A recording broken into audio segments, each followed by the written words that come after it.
2.000 personel gabungan TNI Polri dan instansi terkait disiapkan dalam rangka operasi lilin pengamanan momen Natal dan Tahun Baru di Kota Makassar. Sesuai instruksi dari pemerintah, perayaan Tahun Baru di Kota Makassar ditiadakan, termasuk arak-arakan dan pesta kembang api. Penjagaan akan dilakukan tim gabungan di tempat keramaian yang berpotensi memunculkan keramaian. Masyarakat diimbau merayakan Tahun Baru di rumah saja. Di momen Tahun Baru, pengunjung di kawasan wisata juga akan dibatasi dan wajib menerapkan protokol kesehatan. Dalam mengamankan perayaan malam Tahun Baru, kita menurunkan sekitar 2.000 personil.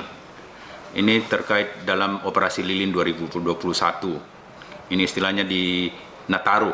Jadi kita sudah siap melakukan pengamanan sejak malam Natal sampai dengan tanggal 2 Januari nanti. Dengan bekerjasama dengan instansi terkait termasuk dari TNI dan pemerintah Kota Makassar, BPBD, pemadam kebakaran, dan lain-lain.